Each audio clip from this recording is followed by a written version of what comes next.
kawan kita tu yang menyebabkan dia orang ni ramai nak turun tu, nak tengok sendiri macam mana telatah dia.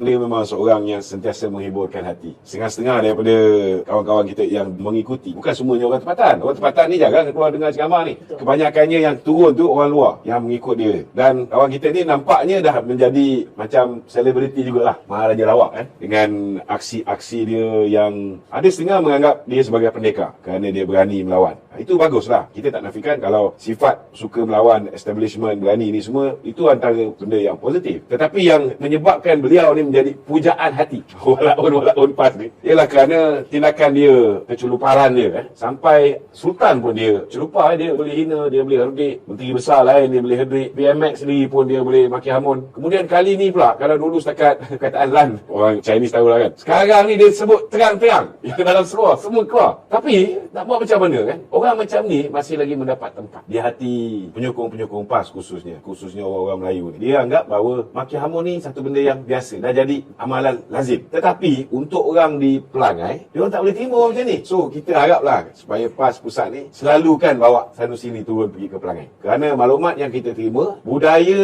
memaki hamun orang, budaya mencarut ni, cerita suara dalam apa semua segala macam ni, dia tak berapa jalan. Dan orang Pelangai ni dia berbeza. Lebih lagi orang Pelangai ni, kalau sebelum ni dijaga oleh Long Nan, lepas tu dijaga oleh Datuk Jo. Ini boleh dikatakan tempat yang susah sebenarnya UMNO nak menang ni, kalau nak ikutkan sebab kalau nak ikutkan dari segi bila kita bekerjasama dengan Pakatan Harapan, khususnya dengan DAP ni, orang Melayu masih bukan semua boleh terima. Sebahagian besarnya masih belum terima kerjasama di antara UMNO dan DAP khususnya. Tetapi Pelangai ni adalah satu tempat yang suasana dia, kawasan dia berbeza, kerana ianya dijaga cukup baik oleh Long Nan sebelum ni, kemudian dijaga oleh arwah Datuk Jo. Maka saya nampak insya-Allah untuk Pelangai ni kita tidak akan berhadapan dengan masalah besar. Dan hari ini kita tengok Datuk Seri Wan Rosli, kalau tengok semalam dia bucak pun suara dia pun dah tak berapa nak ada, dah teran habis. Hari-hari dia berkampung. Sebelum tu kita dah dengar dia kata dia nak berkampung. Tapi bila saya tengok dia punya suara semalam tu, memang betul lah dia berkampung. Malah YB Mat Sabu, Presiden Amanah, yang menjanjikan akan deliver 2,500 undi Pakatan Harapan kepada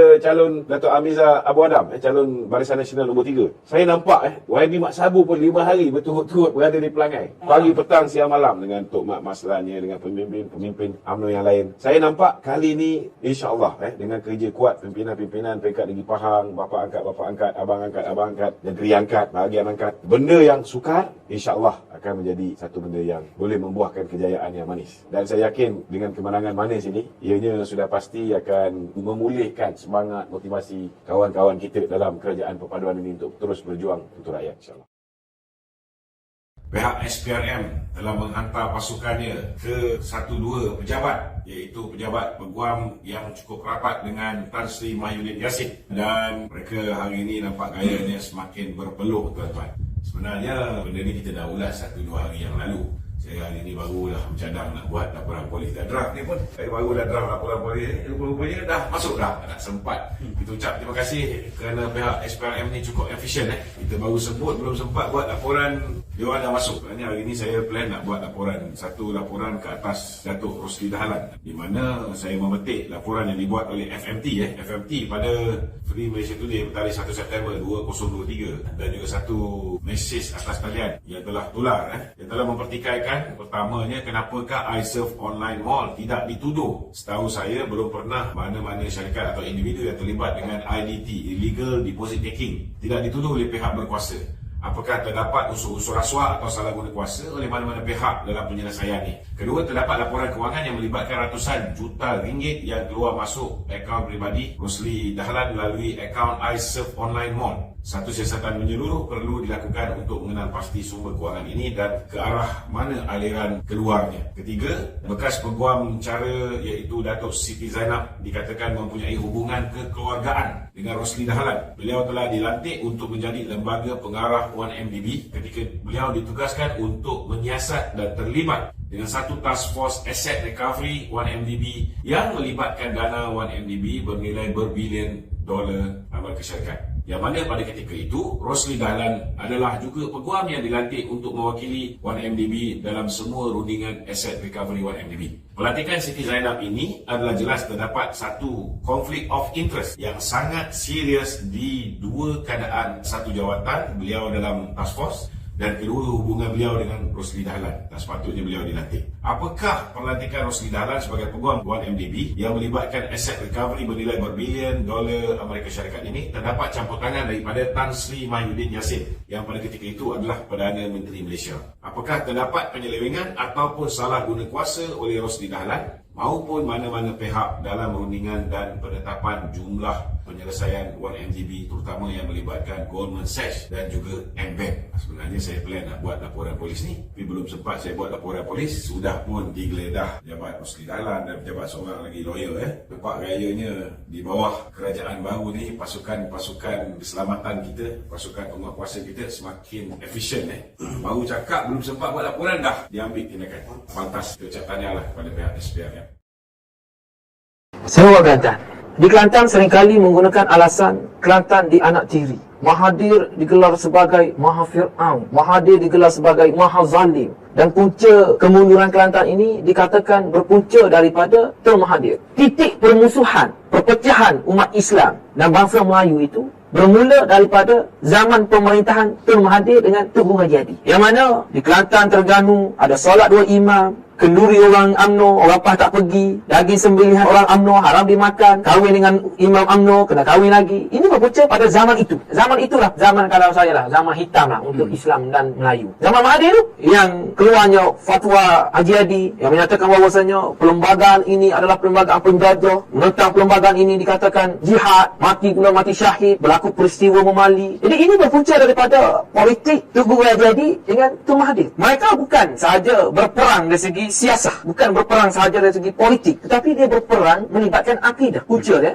antara Tun Mahathir dengan Tugu Haji Hadi, Presiden PAS dan Presiden UMNO ketika itu bergaduh bukan kerana siasah semata-mata, tetapi lebih kepada akidah. Bagaimana budaya kafir mengkafir keluar, dan walaupun saya tidak berada aktif ketika itu, mungkin kanak-kanak lagi, tetapi sejarahnya catatan begitu. Jadi pada hari ini PAS menganggap Mahathir ini dulu sebagai Firaun, sekarang ini sebagai dewa. Dulu apa tak kata, sekarang apa tak puji. Apa yang Mahathir buat, pemimpin-pemimpin PAS terpaksa akut. Termasuklah Mahathir melaksanakan proklamasi Melayu, yang mana PAS menentang Melayu ketika dahulu. Yang dikatakan UMNO ini laisa minna man da'a ila asabiyah, bukan dalam kalanganku orang yang asabiyah. Itu penentangan PAS dalam Mahathir. Kerana Mahathir dan UMNO ketika itu menjunjung Melayu, berbeza dengan PAS yang berjuang atas nama Islam. Atas alasannya Islam ada Melayu, Islam ada Cina, Islam ada India. Tetapi oleh kerana pada hari ini Mahathir bukan lagi Fir'aun bagi mereka, Mahathir sudah menjadi dewa, apa yang Mahathir buat diterima. Tidak ada bantahan daripada ahli, tidak ada bantahan daripada kepimpinan. Dia berbeza dengan UMNO. UMNO nak bergabung dengan Pakatan Harapan, apa berlaku? Masing-masing bagi idea, masing-masing bagi pandangan, masing-masing bagi komentar. Tetapi bila berlaku kepada PAS, diam 1000 bahasa. Jadi PAS terpaksa menerima apa yang dilakukan oleh Mahathir, seperti mana mereka menerima Mahathir zalim, Mahathir Fir'aun dan sebagainya. Mahathir membuat satu proklamasi Melayu, akhirnya mereka pergi mencari Mahathir. Bukan Mahathir yang pergi ke jumpa Tugu Haji Hadi, tapi Tugu Haji Hadi bersama sekutunya pergi jumpa Mahathir, menghadap Mahathir. Dan ada komen menyatakan bahawasanya kalau dulu